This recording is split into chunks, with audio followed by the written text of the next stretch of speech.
El 25 de septiembre de 1980 sucedió un hecho triste y que cambió el panorama del rock. Ese fue el día que murió John Bonham y, con la desaparición de su batería, concluyó la carrera de uno de los grupos más grandes de la historia del rock, Led Zeppelin. Con solo 32 años abandonó este mundo, dejando en la banda un hueco irreemplazable y al rock huérfano sin uno de sus íconos más legendarios.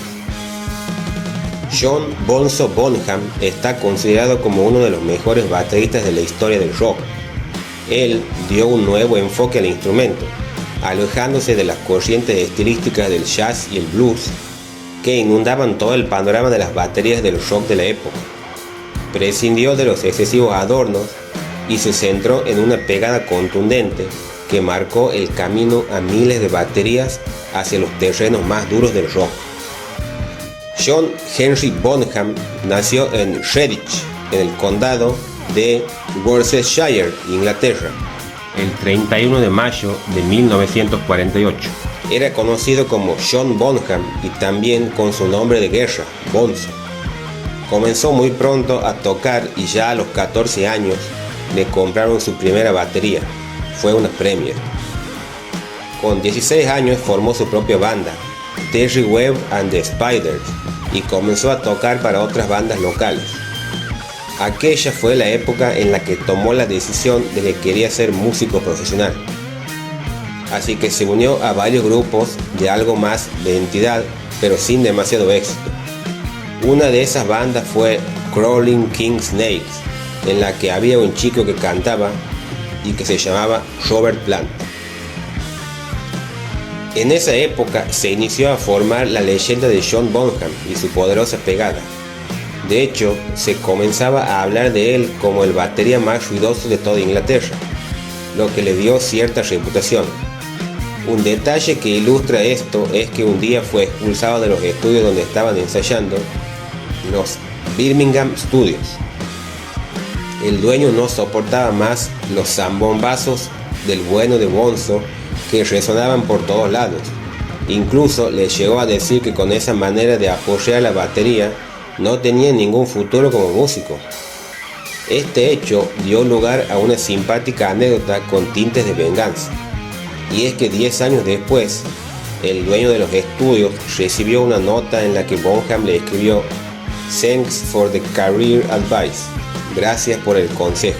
La nota, para más sorna, iba acompañada de un disco de oro de Led Zeppelin. Sin duda estamos hablando de uno de los mejores baterías de la historia del rock. Solo el hecho de ser batería de Led Zeppelin ya te da derecho a levantar la mano cuando preguntan. Pero es que además, Bonzo tenía algo especial de por sí. Solo recordar que Jimmy Page estaba buscando nuevos músicos para formar una nueva banda tras la ruptura de The Yardbirds. Ya tenía a John Paul Jones como bajista y tras algunos intentos frustrados buscando cantante, apareció Robert Plant. Y Plant, al ver que no tenía nada claro el tema de batería, directamente recomendó a su amigo y compañero Bonham para la batería. Así que en julio de 1968, Jimmy Page fue con el representante de la banda, Peter Grant, a ver tocar a Bonham en un concierto con la banda de Tim Rose de Hampstead, Londres, en julio de 1968.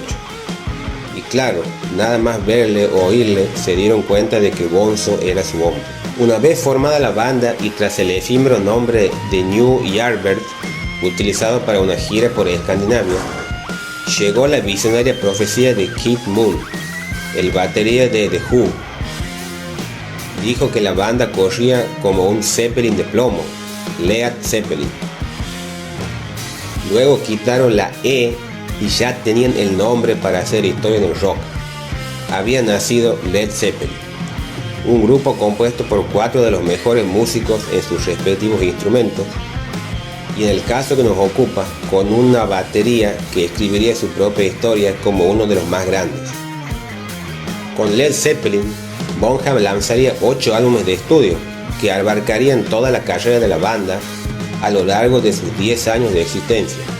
Una discografía que se inició con el lanzamiento de Led Zeppelin 1 de 1969 y que se cerraría con la publicación de In the Throes the Outdoor de 1979. Aunque luego de manera póstuma, ya sin John Bonham y obligados por contacto con la discográfica, Led Zeppelin publicó su noveno y último disco, Coda, de 1982. En septiembre de 1980, Led Zeppelin estaban en plenos ensayos para preparar su próxima gira norteamericana. El 24 de septiembre, John Bonham, de camino a los ensayos, paró en algunos pubs y se tomó varios vodka con naranja, una de sus bebidas favoritas. Tras el ensayo, fueron a The Old Mill House, la mansión de Jimmy Page en Windsor. Allí, Bonzo siguió bebiendo vodka hasta que perdió el conocimiento. Entre varios, lo llevaron a una habitación y lo metieron en la cama para que descansara.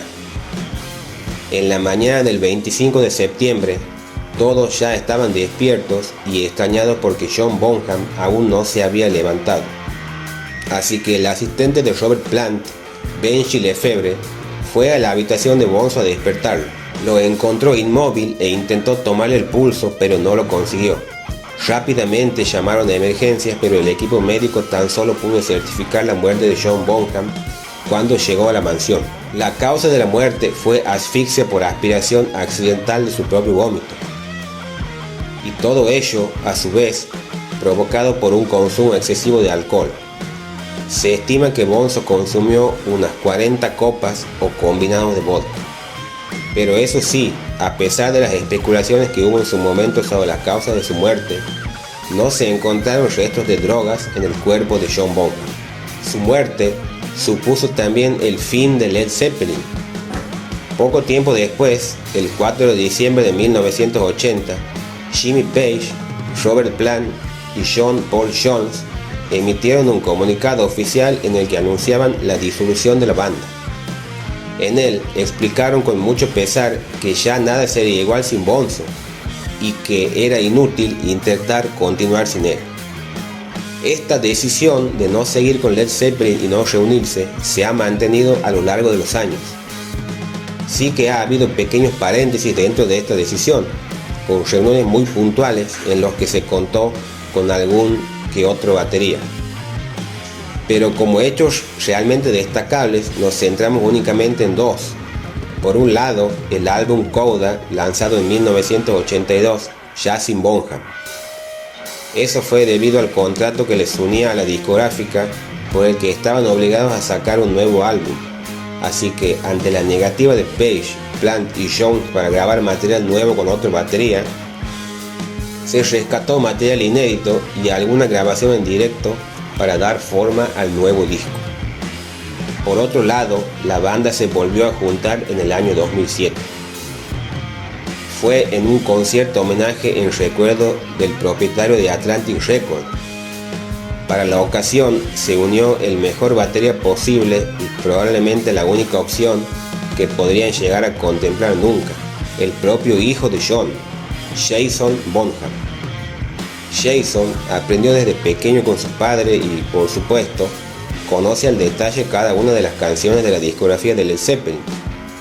En numerosas ocasiones ha reconocido que le encantaría poder formar parte de la banda sustituyendo a su padre.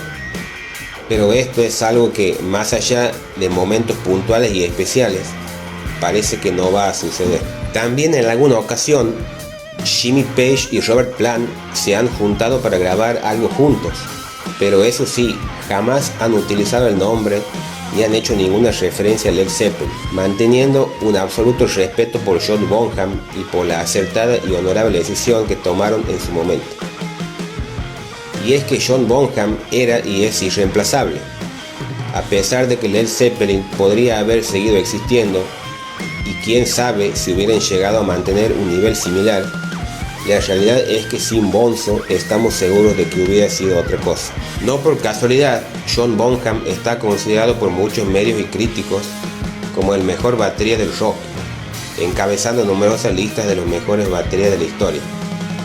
Así que sí, el 25 de septiembre de 1980 se produjo un hecho trágico e irreparable, la muerte de John Bonzo Bonham, el enorme batería de una de las bandas de rock más importantes de la historia, Led Zeppelin, y con él y el enorme vacío que dejó atrás se sumó también el futuro de la banda.